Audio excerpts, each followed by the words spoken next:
Hello friends, I hope you are fine.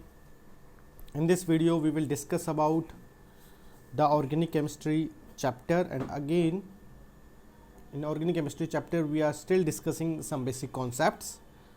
So let's start this with the very important topic. Over here we will discuss about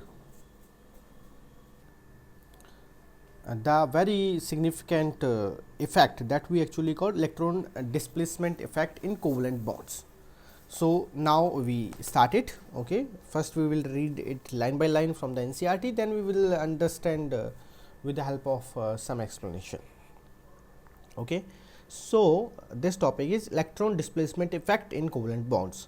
The electron displacement in an organic molecule may take place either in the ground state under the influence of an atom or the substituent group or in the presence of appropriate attacking reagent. तो electron displacement किसी भी organic molecule के अंदर, कोई भी organic molecule हो सकता है, that can B simple C6H12O6, that can B CH3COH, कोई भी मॉलिक्यूल उसके अंदर कब होगा, या तो ग्राउंड स्टेट पे होगा. ठीक है जी. अब ग्राउंड स्टेट पे कैसे, जब कोई भी एटम या कोई भी सब्स्टिट्यूएंट ग्रुप, सब्स्टिट्यूएंट मतलब जो साथ में अटैच ग्रुप लगा होता है, वो उसको इन्फ्लुएंस करता है और अप्रोप्रिएट क्या होता है, अटैकिंग रिएजेंट होता है.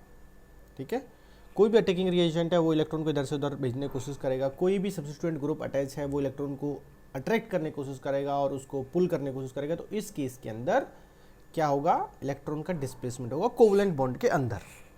ठीक है, the electron displacement due to the influence of the atom or a substituent group present in the molecule cause the permanent polarization of the bond. ये हमने पढ़ा था कि यूजुअली ऑर्गेनिक जो मॉलिक्यूल है वो नॉन पोलर है, but because of this electron displacement there will be permanent polarization of bond will occur. दोनों पोल, दो pole, positive pole negative pole bond के ऊपर बनने लग जाएंगे. राइट. आई इफेक्ट, ये मैंने लास्ट वीडियो के अंदर भी इसका स्टार्टिंग और जेकर छेड़ा है कि इंडक्टिव इफेक्ट हम पढ़ेंगे, रेजोनेंस इफेक्ट हम पढ़ेंगे. तो अब हम उनके बारे में डिटेल में इस वीडियो में पढ़ने जा रहे हैं. So let's see the basic thing. The I effect and resonance effect are the example of this kind of the electron displacement. So actually सीधा सीधा क्वेश्चन आता है कि what is inductive effect. So inductive effect is nothing, एक effect होता है जिसके अंदर इलेक्ट्रॉन का डिस्प्लेसमेंट कोवलेंट बॉन्ड के अंदर होता है. फर्स्ट ऑफ ऑल, ठीक है, सबसे पहला पॉइंट क्या है, एक डिफेक्ट है, जिस एक इफेक्ट है, एक प्रभाव है जिसमें इलेक्ट्रॉन का डिस्प्लेसमेंट होगा कोवलेंट बॉन्ड के अंदर. और ये क्यों होगा ये हमने थोड़ा देखा. Under the influence of various conditions, that can be the under the influence of an atom और सब्स्टिट्यूएंट ग्रुप और the presence of attacking group. Right. तो यहाँ तक क्लियर होगा. Next, the temporary electron displacements effects are seen in the molecule when a reagent approaches to attack it. ठीक है, temporary displacement effect देखे जाते हैं कब, कोई भी जब रिएजेंट आएगा अटैक करने के लिए. That reagent can be nucleophile, it can be electrophile. Nucleophile कौन किस तरह की रिएक्शन में होगा, यस, न्यूक्लियोफिलिक रिएक्शंस के अंदर. न्यूक्लियोफाइल होगा न्यूक्लियोफिलिक रिएक्शंस के अंदर. इलेक्ट्रोफाइल किस तरह के रिएक्शंस के अंदर, इलेक्ट्रोफिलिक रिएक्शंस के अंदर. ठीक है, तो न्यूक्लियोफाइल और इलेक्ट्रोफाइल जब भी आएगा तो वो एक एक्चुअली में रिएजेंट उसको अटैक करने के आएगा, इसलिए टेम्परेरी इलेक्ट्रॉन इधर से उधर हो जाएंगे. The type of the electron displacement is called electromeric effect, E effect, electromeric effect और polarizability effect. Definitely इस तरह के इफेक्ट को, इसके टाइप को हम क्या कहते हैं, इलेक्ट्रोमेरिक या पोलराइजेशन आ रहा है तो पोलराइजेबिलिटी इफेक्ट कह देते हैं. This in the following section we will discuss and learn about these different type of the electronic displacement. Different तरह के इलेक्ट्रॉनिक डिस्प्लेसमेंट देखेंगे हम. तो सबसे पहले सबसे कॉमन और most widely use electronic effect की बात करते हैं, that is actually I, inductive effect. ठीक है, सबसे पहले हम स्टार्ट करते हैं about the inductive effect. Right. So inductive effect कैसे होता है, when a covalent bond is formed between the two atoms of the different En, the electron density is more towards the more electronegative atom of the bond. ये हमें पता है कि ज़्यादा En है तो इलेक्ट्रॉन को खींच के रखेगा. तो जो बॉन्ड के अंदर दो इलेक्ट्रॉन इक्वली डिस्टेंस पे होने चाहिए और वी कैन से इन बिटवीन शेयर होने चाहिए, that actually will not be shared in between. और वो किधर की तरफ शिफ्ट हो जाएंगे, इलेक्ट्रोनेगेटिव एलिमेंट की तरफ. तो डेंसिटी किधर ज़्यादा होगी इलेक्ट्रॉन की, इलेक्ट्रोनेगेटिव एलिमेंट की तरफ. Such a shift of the electron density is in the polar covalent bond. Covalent bonds are ideally non polar, but इस केस के अंदर पोलरिटी आ जाएगी, उसके अंदर पोलर बॉन्ड आ जाएंगे. थोड़ा थोड़ा we can say they start behaving like ionic bonds. Start behaving like ionic bonds, क्योंकि उनके ऊपर भी आयन में क्या होता है, पोल होता है, कैटायन एनायन, यहाँ पे भी दो पोल डेवलप हो गए। Bond polarity leads to the various electronic effects in the organic compound. इसकी वजह से बहुत सारे हम इलेक्ट्रॉन का इफेक्ट देखते हैं ऑर्गेनिक कंपाउंड्स के अंदर, उनकी सॉल्युबिलिटी, उनके अंदर रिएक्शन करने की एबिलिटी, कोई प्रोडक्ट बनता है because of these effects only. And उसके साथ साथ अगर हम प्रैक्टिकलिटी की बात करें तो इन इफेक्ट की वजह से ही दो रिएजेंट आपस में मिक्सअप होंगे, दो रिएजेंट आपस में एक फेज बनाएंगे, और हम बहुत सारे जैसे सॉलिड फेज में रिएक्शंस लगाते हैं, लिक्विड फेज में रिएक्शंस लगाते हैं, कोई कैटलिस्ट होता है, तो वो ये इफेक्ट उसमें हेल्प करते हैं हमारे, ठीक है।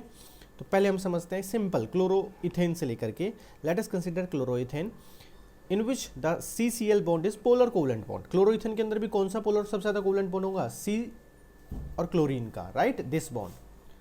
So what happens in the chloroethane? So we are at a point where we have taken an example, that is chloroethane, ठीक है। क्लोरोइथेन का हमने एग्जाम्पल ले लिया है। अब इस क्लोरोइथेन के एग्जाम्पल के अंदर हम समझते हैं कि इंडक्टिव इफेक्ट कैसे लग रहा होगा। देखो आप, इसके अंदर C और Cl है, कार्बन और क्लोरीन है। क्लोरीन हमें पता है क्या है, हैलाइड है, हैलाइड है तो डेफिनेटली इसका ईएन क्या होगा, बहुत ज़्यादा होगा कार्बन से। ईएन ज़्यादा होगा क्या, तो क्या होगा, ये एक पोलर मॉलिक्यूल बनने लग जाएगा, ठीक है। The chlorine will attract the electrons of the carbon, and because of that there will be the development of charge develop हो जाएगा, किसके ऊपर, क्लोरीन और कार्बन के ऊपर। क्लोरीन के ऊपर कैसा, नेगेटिव, और कार्बन पे कैसा, पॉजिटिव चार्ज हो जाएगा, ठीक है। तो ये पोलर बॉन्ड की तरह बिहेव करने लग जाएगा ये। अब it is polarise in such a way that the carbon, first carbon भी कौन सा, फर्स्ट, ये वाला carbon, gain some positive charge, carbon gain some positive charge. Some positive charge को हम डेल प्लस से दिखाते हैं, ठीक है, कुछ पॉजिटिव आए तो डेल और प्लस चार्ज से दिखा दिया, ठीक है। And the chlorine that is directly attached with the carbon, it will gain some negative charge. Chlorine क्योंकि इलेक्ट्रॉन को खींचता है तो इसको थोड़ा सा नेगेटिव चार्ज क्लोरीन पे भी आ जाता है, ठीक है, उसको हम डेल नेगेटिव से दिखा रहे हैं। The fractional electronic charges on the two atoms in the polar covalent bond are denoted by the symbol delta, ये याद रखना है हमें।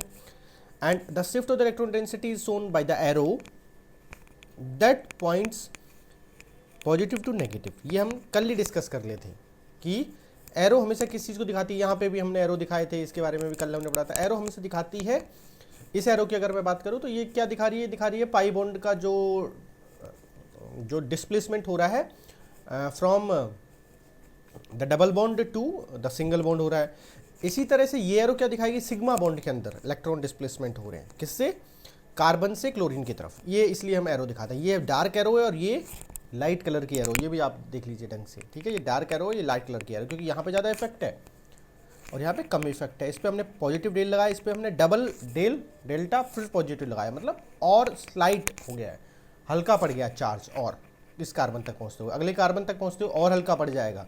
फिर ये जो असर होता है ये एक्चुअली 2-3 कार्बन तक होता है। अगर कोई डायरेक्टली अटैच कार्बन की चेन है और कोई हेलोजन है तो ये 2 या 3 कार्बन से ज़्यादा फिर इसका असर, इंडक्टिव इफेक्ट का असर न्यूट्रलाइज हो जाता है, बहुत मिनिमम रह जाता है। फिर ये भी आगे लिख रहा है, in turn the carbon first will develop some partial positive charge, draw some electrons density towards it from the adjacent carbon double bond।